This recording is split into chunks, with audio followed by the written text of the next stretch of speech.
All right, guys, so I want to talk about what I would do if I was starting over as a developer in 2026. I started coding over a decade ago, and the game has changed significantly. Back then, there was nowhere near as much learning material as there is now, so becoming a developer was more difficult, and thus it was easier to get a job, right, and start making money. Like, I put a year of work in, released an app to the App Store, and I think I had a job making 6 figures within a year. So tech companies were just throwing money at developers because they were so hard to come by. Now, in 2026, it's just a completely different ballgame. So you have people that have been coding for years at this point, might have a couple apps in the App Store, and they're still struggling to get jobs. You have people with experience that are still struggling to get jobs. So what would I do if I was starting over in 2026? Well, the first thing I'd do is I would be building apps, right? You're seeing stories every single day, if you check out YouTube channels like Starter Story or Superwall, of people building and launching apps almost purely with AI. Some of these people have zero coding experience, and they're building apps that can make money. And some of them are making crazy amounts of money, right? Like, you look at something like Cal AI that got bought for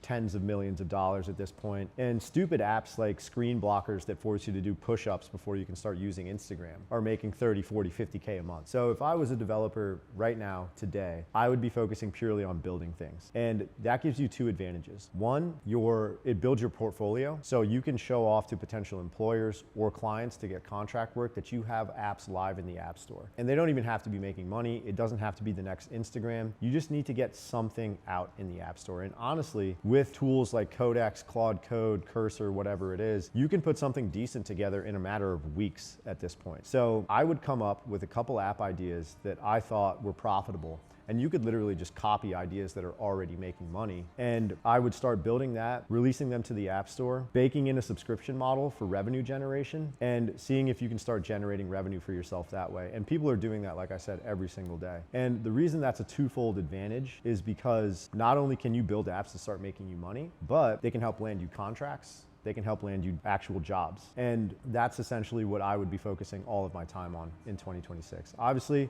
if you really just want to lean into getting a job and having a stable income, that makes sense too. Here at App Stuff, we have interview courses to help you do that. We also have a ton of courses that will help you just level up your skills as an iOS developer, because the reality is you can't rely purely on AI to do this stuff. I've stepped into projects that were purely vibe coded, and I can't begin to tell you how bad the code bases were. So the developers that are going to win in 2026 are people that have enough of an understanding of how to code and how software works at a high level to be able to guide some sort of AI like code generation into actually building you a quality product. So that's what I'd be focusing on. Now, in terms of the blueprint for how to actually build these things, it's easy to go out on the internet and just find blueprints of what people have done with their build stories to get started with this stuff. So come up with a couple ideas, start putting pen to paper and actually getting these apps built out and launched in the App Store. And you could build 2 to 3 out in a matter of months, man. It's like the new world is crazy, and I'm actually doing that on a day-to-day basis. Like, I have about 5, 6 apps that I want to release this year myself. I'm sort of leaning away from the education side of my business and starting to focus on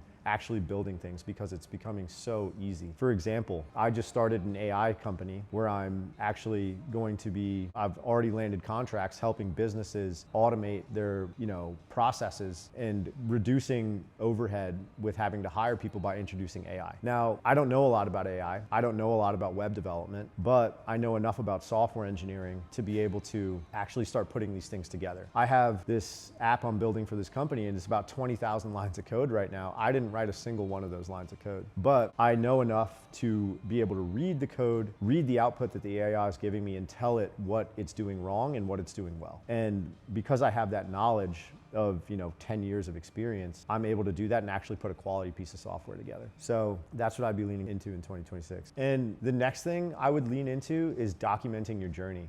I can't tell you guys how many contracts I've landed from just having a network on social media. And you're seeing a lot of YouTube content do extremely well right now, centered around people building things. And that not only helps build your following, but it gets you exposure for your product. So a style of content that I'm leaning into with this type of stuff that we're doing now and stuff I plan on doing in the near future is going to be focused on build stories. And that way, like I said, you accomplish 2 things. You get exposure for your product and you start to build a following, which you will undoubtedly get follow-up work from. I think I mentioned this a little bit before, but I landed a $30,000 app contract from working in a coffee shop that we were just at. And it was just from introducing myself to people, telling them what I do, using my credentials as like an ex-Meta engineer. I know not everybody has that, to actually land this contract. And it was a piece of cake, man. So expanding your network as a developer in 2026 is massive. Making content is almost necessary. And it doesn't have to be you in front of a camera. Not everyone's good in front of a camera, but you should be documenting this stuff on LinkedIn, X, and maybe Instagram. So that's another great way to start getting exposure for yourself as a developer and the products that you're building.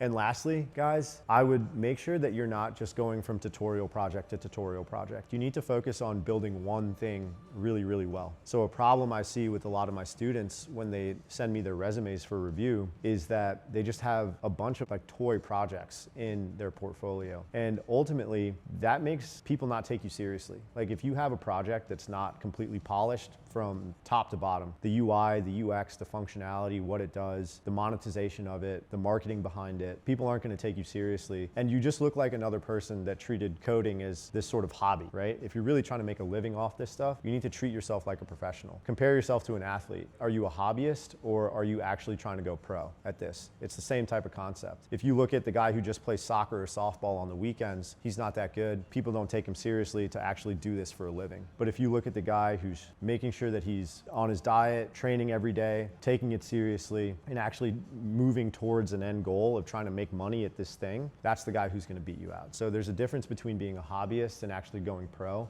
at this. And if you want to go pro, you need to make sure that the products that you put out to the public are high quality products that are a reflection of what you'll actually build for that person. So for someone, you essentially need credentials behind what you're doing. Like for me, it's easier because I worked at Meta, so people know what I'm doing. If you didn't work at a company like Meta, or maybe you've had a job at a startup here and there, people don't know if you're actually good at what you do. If you can have an app in the App Store that they can go download right then and there and say, hey, this is what I've built, and it communicates that you know how to build a high quality product, that's how you're gonna like separate yourself from competition in this space. But overall, man, those are the top 3 things that I think I would be doing as a developer in 2026 if I was starting over.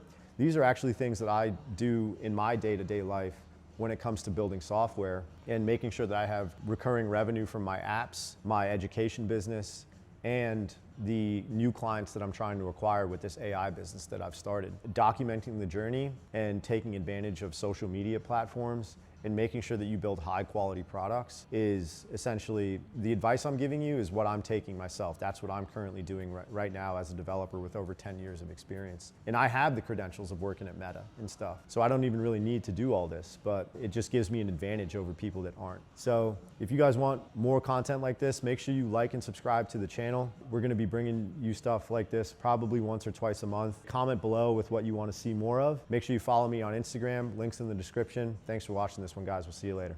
Peace.